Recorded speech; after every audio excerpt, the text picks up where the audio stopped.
This episode of Instant Analysis is brought to you by Platinum Storage Group and Real Estate Investments. From outside the Stanley Moss Courthouse, I'm Keely Eure here with Dan Weber for Instant Analysis of Day 5 of the Todd McNair NCAA trial. Today was an interesting day. We opened up the evidence portion of the trial with a video deposition of Shepard Cooper, who was the former director on the Committee of Infractions. It was an interesting way to start out the real portion of the trial with a video deposition. What were your main takeaways from that? Well, really interesting was it was a 2012, August 21st, 2012 video deposition. It was the first witness that Todd McNair's attorneys ever talked to. And it happened after the NCAA tried to get the case dismissed through what they call an anti-SLAPP procedure in California. And Judge Schaller said, well, and they went to Judge Schaller and said, well, if they're going to try to dismiss it, we ought to have a chance to, combat the dismissal, and in order to do that, we need some information from the NCAA, which is when they got limited discovery on emails.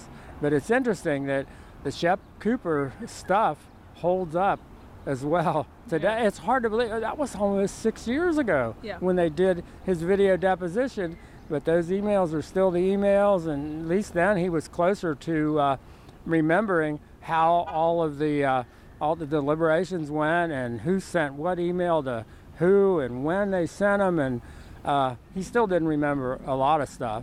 And he remembered clearly the one line of applying to all of the emails that were sent that really were inappropriate and really biased and really malicious, was just their opinion, because the majority of them were coming from people who technically were observers and were not voting members, and how these emails got sent around to everybody. And one of them, through Shepard, and then one he sent himself, that clearly, he's the one that's, for example, writing, as we were just talking about this, he's the one that's writing the first draft of the decision on Todd McNair. And he's just written an email saying he's a lying, no good so-and-so who shouldn't be coaching college football. Or coaching at any level. At any level for anything.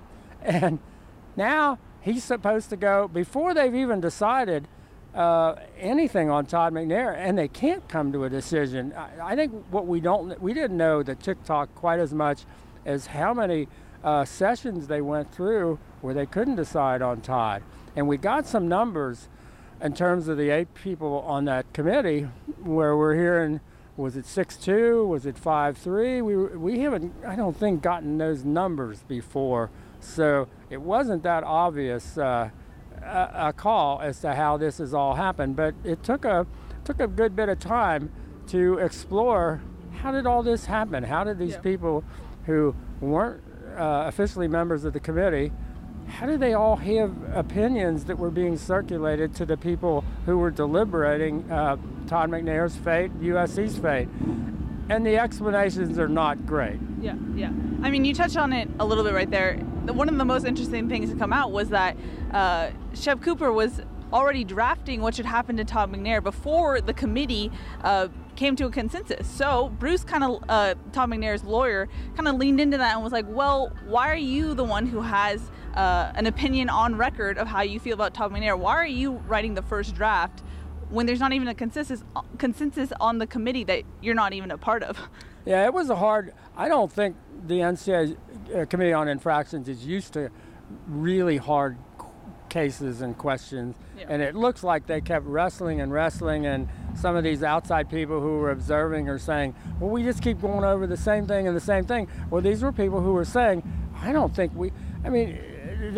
do we know what was said in that supposed 1:36 in the morning, 2.5-minute phone call? The NCAA says, well, this is what was said.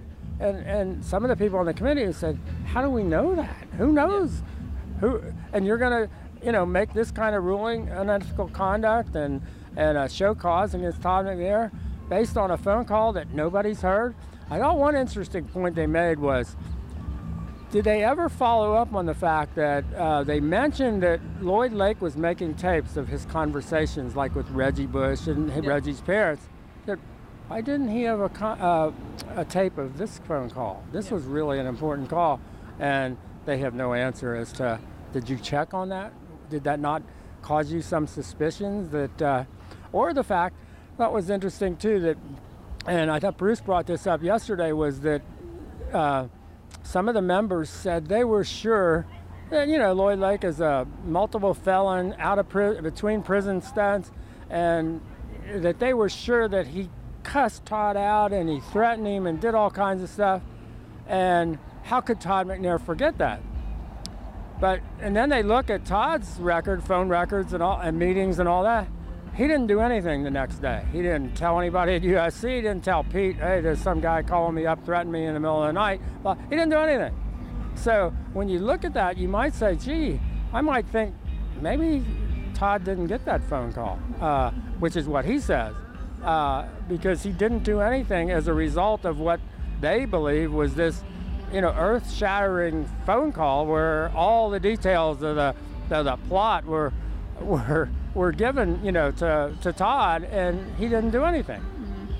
Apparently they're setting up some type of concert in front of us, so you hear that's what's going on. But as far as the deposition, it was around 4 hours. It's the first thing, like I said, it's the first thing you kind of hear of this trial. What was the strategy behind that? Because it's not very interactive. You're watching a video in court. It's not very necessarily engaging for the jurors. What was the strategy behind that as the first thing that they're hearing? Well, and 4 hours, that means they took out all the pauses. They took out all the time between the question and the answer and all that. So how long that took in real time, I don't know. I think it was to give a general impression of how the NCAA does their business. And it doesn't make the NCAA look necessarily professional, and I think this has been emphasized over and over again by Todd's attorneys. The NCAA is committed, and the NCAA will say we're committed to cooperation and transparency, and Todd's lawyers will point out you're also committed to fair process. And was this fair?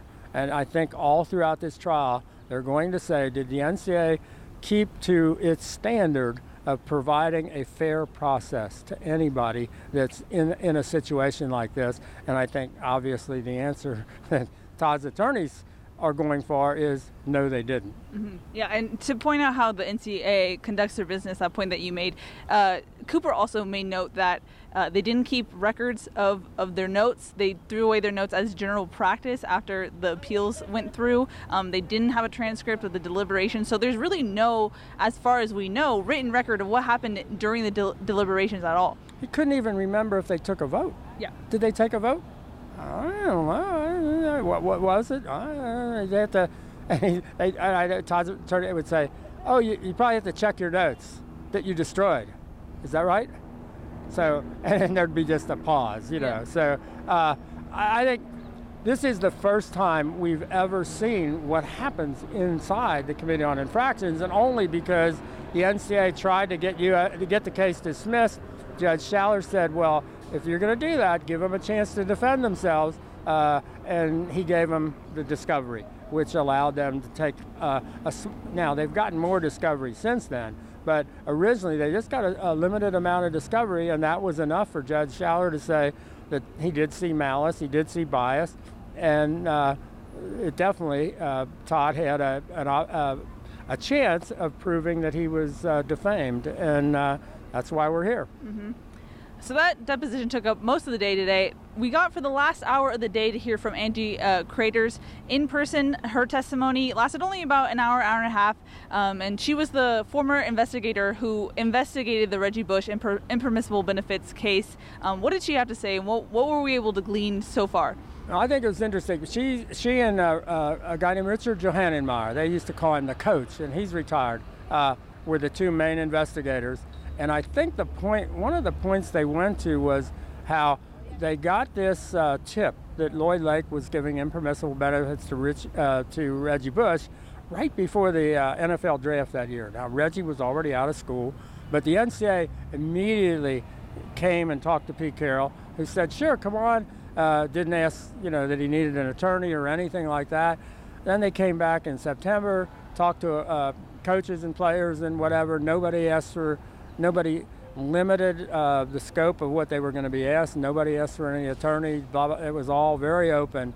I think they're obviously making the case for the fact that it took the NCAA a couple of years to get Lloyd Lake to testify, and only right after he had filed a lawsuit against Reggie and his step-parents. So, a lot of people theorize that the reason he threatened to go to the NCAA was he was trying to put pressure on Reggie to settle that case. And it certainly did line up that way, because not until he filed that case. But then he said, Lloyd Lake said, I don't want USC to be any part of the interview. I don't want them to be here. And Angie Cretors said, well, we wanted USC to be there, but they just wouldn't let us. He put these limitations, and we really needed to talk to him. And I know Bruce said, you mean you really needed to talk to a gangbanger, a drug dealer, in between prison sentences? You really needed to talk to him, okay. But we told him, Angie Cretors said, we told him that his interview would definitely be given to USC. At the end of the day, though, we find out practically the last topic is not until the NCAA investigators had come back and talked to Todd a second time after the Lloyd Lake interview did they then give that interview transcript to USC. So Todd goes in for a second interview, no attorney, no limitations on whatever, and the NCAA has this interview of Lloyd Lake that they don't tell USC they've got. That's kind of the gist of where they ended up today. We'll see how that plays out. Yep. But I'm thinking, Todd's attorneys are basically trying to say the NCAA didn't play fair. And so far, again, we can tell you what we see. We haven't heard the NCAA. No. We'll spend a good bit of time tomorrow trying to show that they did. But that'll happen. Todd's attorneys get to go first as the plaintiff, and then the NCAA as the defendant. They come in and at the end. But it's going to be really interesting to see how they handle this. But there's a reason why they started with Shepard Cooper and followed up with Angie Cretors. And they just want to show people, I think, that the process wasn't fair. Todd didn't get fair treatment. And it was also sloppy as heck. So, you put those all together and you think this is what the result was to USC. I mean, and they're not really even talking about USC, except for the fact that they have to, and this was the other thing they were getting into with Angie Cretors. They wanted to show that one of the ways you could penalize an institution, the heaviest, is if you showed that one of their employees had information of what was happening. That if it was just the player getting impermissible benefits from some outsider, that's on the player, and it might cost them some games, but that's pretty much the extent of it. But if you can show a coach, an employee of the university was involved or knew about it, you can really hit them hard. Mm-hmm. So I think that's where this is going, to say they needed to show someone at USC had complete understanding of what was going on with Reggie Bush and Lloyd Lake, and they're going to say Todd didn't, and they wouldn't accept his answers. Mm-hmm. Going forward, as Dan mentioned, Angie will be tomorrow. Do you expect that to be to take up the whole day? I think she was penciled in for 7 hours maybe. Wow. And I think since today, I think the video deposition was only penciled in for like 2.5 hours. Yeah. So it went an hour and a half longer, so you would guess that Angie will be here. My guess is they may not start anybody else after Angie tomorrow, but we're still kind of guessing. But I think Angie will be tomorrow. Mm-hmm. All right, that's going to wrap it up for day 5 of the Todd McNair NCAA trial. For Dan Weber, I'm Keely Eure. For more, check out uscfootball.com.